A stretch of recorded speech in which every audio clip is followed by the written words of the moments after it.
શું તમે જાણો છો કે તમારા એક વોટથી સુરતની કાયાપલટ કઈ રીતે થાય છે?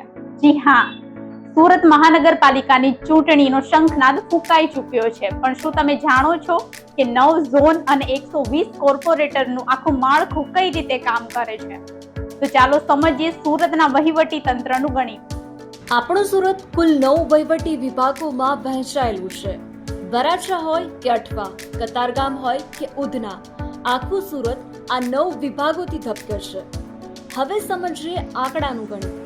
સુરતમાં કુલ 30 ચૂંટણી વોર્ડ છે અને નિયમ મુજબ દરેક વોર્ડમાંથી તમે 4 નગરસેવકો એટલે કે કોર્પોરેટરોને ચૂંટો છો. એટલે કે સુરત મહાનગરપાલિકામાં કુલ 120 ચૂંટાયેલા પ્રતિનિધિઓ બેસે છે. આ 120 માંથી એક બને છે સુરતના પ્રથમ નાગરિક એટલે કે મેયર. યાદ રાખજો, ચૂંટણી ભલે 5 વર્ષે આવે પણ મેયરનું પદ દર 2.5 વર્ષે બદલાય છે. અનામતના નિયમો મુજબ શહેરનું સુકાન નક્કી થાય છે.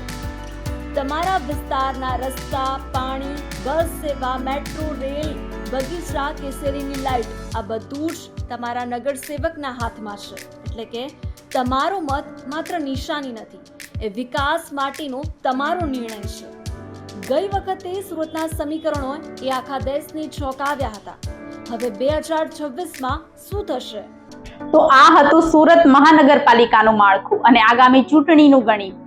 અમારો હેતુ માત્ર માહિતી આપવાનો જ નહીં, પણ તમને તમારા મત અધિકાર પ્રત્યે જાગૃત કરવાનો પણ છે. કારણ કે તમારો એક વોટ જ નક્કી કરશે કે આવનાર 5 વર્ષમાં આપણું સુરત વિકાસની કઈ ઊંચાઈઓ સર કરશે. તો લોકશાહીના આ પર્વમાં જોડાવા માટે તૈયાર થઈ જાઓ અને આવી જ વધુ રસપ્રદ માહિતી અને ગ્રાઉન્ડ રિપોર્ટિંગ જોવા માટે જોતા રહો ગુજરાત સુરક્ષિત.